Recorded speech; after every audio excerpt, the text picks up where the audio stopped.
Bonsoir, bienvenue dans votre journal. Voici les principaux titres de l'actualité toulousaine de ce jeudi 15 novembre. Nous nous trouvons actuellement dans la cour de la préfecture où Louis Gallois s'est rendu cet après-midi.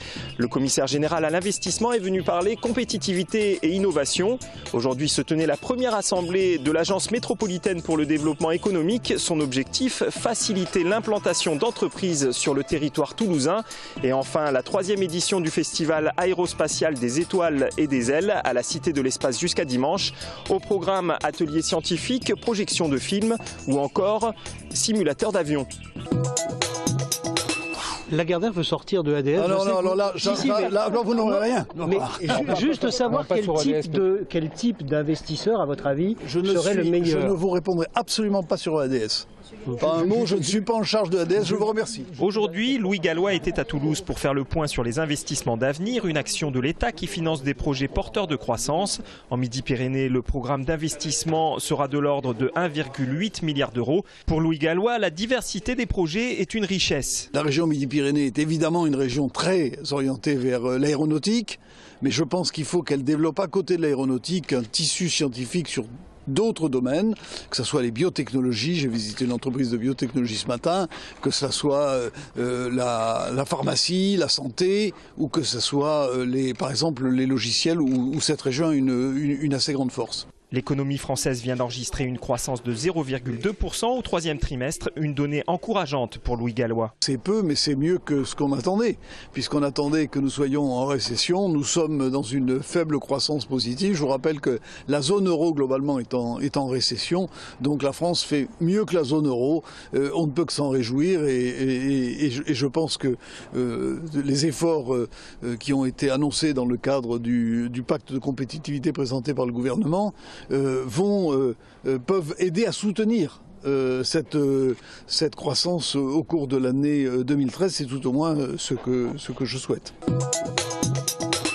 Dans un contexte économique difficile et alors que la concurrence croît entre métropoles à l'échelle française et internationale, Toulouse Métropole et la CCIT ont créé l'Agence de développement économique pour favoriser l'implantation d'entreprises. Nous avons des études en cours sur les filières. On s'aperçoit que nous avons des maillons manquants. Il faut compléter les filières si on veut vraiment être fort et robuste et surtout durable.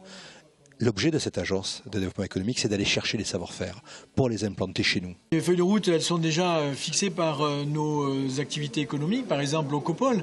L'Ocopole, on voit bien qu'on va avoir un hôpital qui va ouvrir dans 1 an. On va avoir, je dirais, un certain nombre de laboratoires de recherche, des pépinières, des hôtels à projet. On a des entreprises déjà, mais il y aura peut-être nécessité de construire un peu la chaîne globale. Mais on peut dire pareil pour le numérique, pour le Toulouse-Montauban Aerospace. 12 élus, 8 de Toulouse Métropole, 4 de la CCIT constituent le conseil d'administration. 900 000 € ont été attribués pour le fonctionnement de l'agence qui démarrera véritablement ses prospections internationales dès l'embauche de 7 salariés prévus à l'été 2013. Des pros de l'économie qui défendront les atouts de la métropole.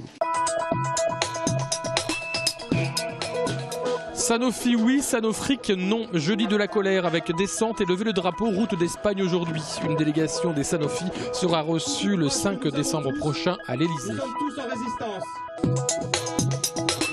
La SGE à Toulouse, une des 4 filiales de ProCME, multinationale sous-traitante de ERDF et GRDF, qui recrute essentiellement des salariés portugais, a lancé la liquidation en juillet dernier. Sur près de 50 salariés, 19 ont été licenciés, auraient reçu leur solde de tout compte, mais n'auraient toujours pas été payés.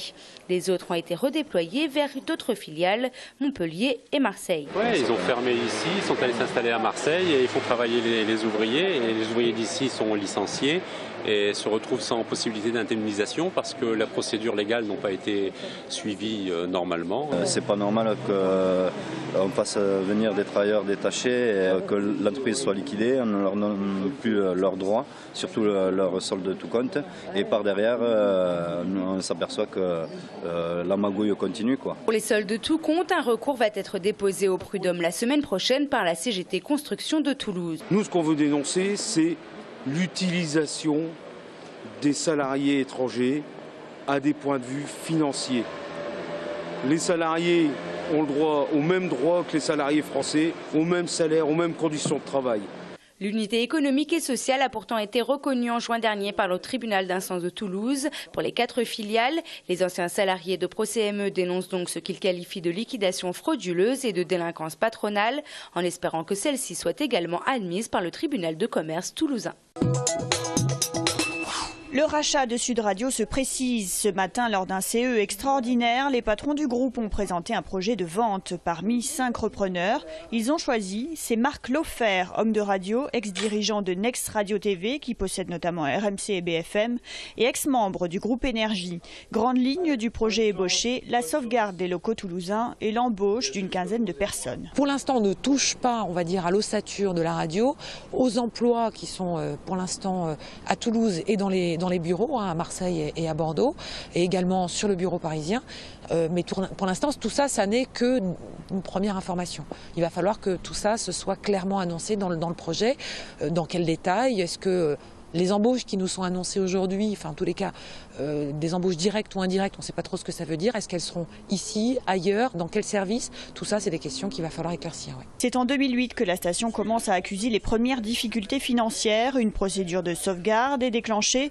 Elle revient pourtant à l'équilibre en 2010. L'an dernier, elle enregistre 700 000 € de pertes. Je crois qu'il y a un choix initial qui a été fait par le CSA de ne pas attribuer de fréquences supplémentaires à Sud Radio en dehors de sa zone de couverture. À ça, c'est associé l'attribution de 90 fréquences aux radios généralistes concurrentes dans la zone historique de Sud Radio. Et ça a eu des conséquences sur l'audience. Qui dit affaiblissement de l'audience, dit affaiblissement des revenus et donc des moyens de développer un programme compétitif. On a obtenu une fréquence importante à Paris, mais seulement en 2011. Reste aux élus à présenter le projet aux salariés de la station. Après avis, ce sera au CSA d'intervenir et de le valider ou pas. François Fillon à Toulouse, dans le cadre de la campagne pour la présidence de l'UMP. Il tient un meeting, salle Jean Mermoz, à partir de 19h30 ce soir.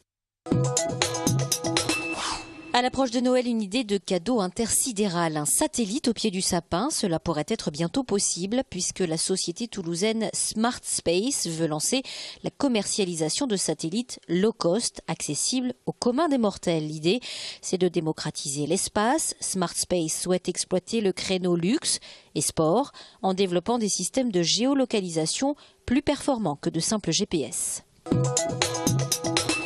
Ouverture de la 3e édition du festival des étoiles et des ailes à la Cité de l'Espace. Le but est de réunir le monde de l'aéronautique et du spatial, moteur de l'activité économique toulousaine, autour d'une programmation riche et variée à destination du grand public.